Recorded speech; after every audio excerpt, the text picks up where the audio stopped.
Become AutoCAD expert step by step. Hello friends, I am your guide Amit Garg and you are watching my channel CAD by Amit.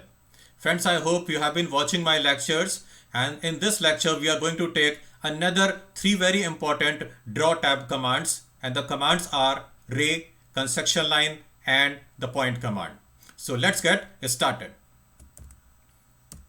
Friends, the 10th command is a ray command. The shortcut is RAY. Actually, it does not have any shortcut. You need to type down all the three letters. The ray is a line segment which has a starting point, but its end point is at infinity.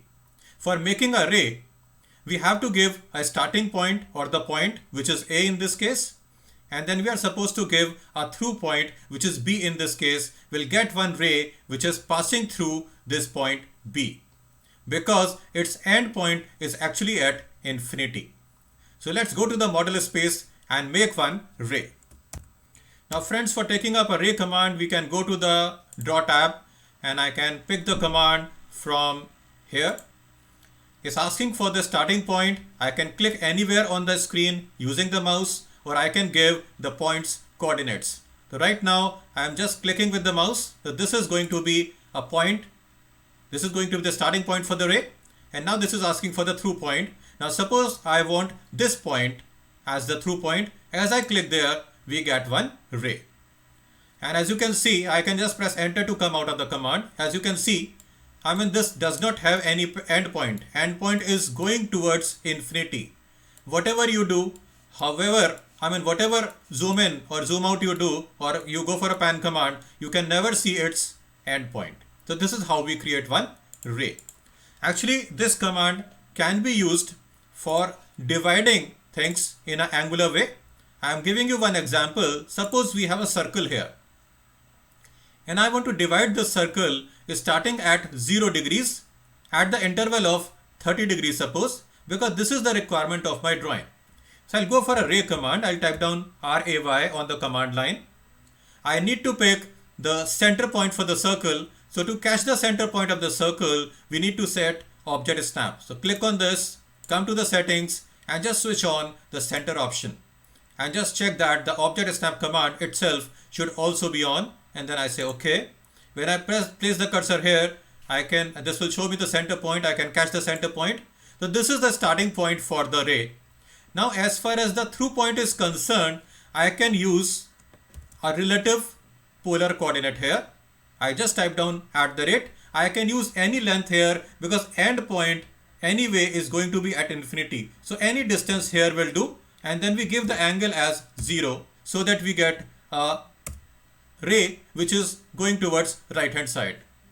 I again go for a second ray command. I say @, give the same distance, @20 angle 30. So we get another ray coming up at 30 degrees. @20 angle 60. I further increment this angle by 30 degrees. @20 angle 90. I again increment by 30 degrees. Similarly, @20 angle 120. @20 angle 150. And @20 angle 180. And like that, you can proceed creating rays. So all of these rays are actually intersecting on the circle, and all the rays are at angular distances of 30 degrees each. This kind of geometries we need sometimes because maybe we have some arch-shaped wall and I need to place some columns here. Or maybe in a mechanical related drawing, we need to create some features on the intersection points of these rays. So this is how we can use it. And we can use these rays because these rays are going to infinity. So even beyond this circle, the same rays can be used as the reference. So that was a ray command. Command number 11, the construction line. The shortcut is XL. The construction line has both the end points at infinity. The construction line will have the starting point as well as the end point on infinity. So basically when we go for a construction line command, the software will ask for 2 points, the first point and the second point. Like in this case, we can take this as A point and the B point, and you'll get a construction line which is actually passing through both the points. So let's go to the model space and try out the construction line command. Here I catch the construction line command from the draw. I can click on a construction line command, otherwise I can use its shortcut Excel. Now this is asking for a point here. I give the point and then another point. This is a through point. As I give 2 points, we get a construction line passing through both the points. Then construction line has few options. The first option is a horizontal option. HOR means horizontal. In case I type down H here to take the horizontal option, now I am getting a horizontal construction line. I just need to give 1 point and I'll get a construction line which is passing through this point. So this is how we can create horizontal construction line. The next option is a vertical option. Vertical option, we can type down V, enter, we get one vertical construction line. I need to give just 1 through point and we get a vertical construction line. The next option is angle option. I need to create a construction line at an angle of 20 degrees. Suppose I can type down 20. Here 20 means 20 degrees. So we immediately get one construction line which is coming up at 20 degrees. I just need to give 1 through point and we get a construction line at an angle of 20 degrees. And you can create multiple construction lines passing through different points at the same angle using this particular command. Then we come out of this. The next option is a bisect option. For the bisect option, we need to create little geometry here. Suppose I created 2 lines here and we have a particular angle here between the lines. I want to make a construction line which is actually bisecting this angle. A bisector object is the object which actually divides a particular angle into 2 equal angles. So let's try out construction line here. I type down Excel, enter. We go for a bisect option by typing down B, enter. Asking for an angle vertex point. I pick the angle vertex point. For this, we need to select or keep this end point thing on. I say okay. I catch this point. Now it's asking for an angle starting point. So out of these 2 points, I can pick any point as the starting point and the other point will be taken as a end point. As I take these 3 points and I press enter, we immediately get one construction line which is dividing this angle into 2 equal angles. Then I want to erase some of these construction lines. Now we have one horizontal construction line, one vertical construction line. We have another option available in construction line and that is the offset option. For the offset option, I need to type down O, enter. And supposingly I want to create multiple construction lines at the constant distance of 50 units. I can take 50 as the offset value. I select the construction line and give the direction. I select the construction line and then give the direction. So each construction line I get is offset at 50 units. I can catch this one as well. I click here. I can catch this one again. Click here. I can click on this one again and give the direction. Click on this again, give the direction. So that way we can use a construction line for making a grid. Because friends, we know that we use this grid option very often in the architectural or civil or construction related drawings. So this is a very handy command for such drawings. Next command is point command. The shortcut is PO. Point makes a location on the drawing or on the screen so that same location can be used later. Yes friends, like if you see this diagram, I have created few points here and then we finally can connect these points using a line command or the polyline command. Point is a very useful object which is basically used for placing or marking a location on the screen or on the 2D plane. For the point command, I need to type down PO on the command line, otherwise I can pick it from the draw option. I come to the point option. We have 2 types of points available. We have a single point command, we have a multiple point command. Obviously a single point command is used for placing a single point and this can be used for placing multiple points with a single command. So I click on a single point right now and I click somewhere on the screen, we immediately get one point here.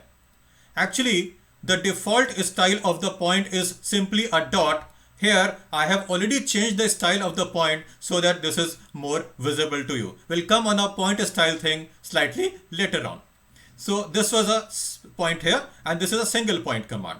Now supposingly I want to work with multiple point commands, so I'll take the multiple point option here, and as I give the location of these points on the screen either by clicking with the mouse or by typing down the coordinates, we get points coming up on the screen every time.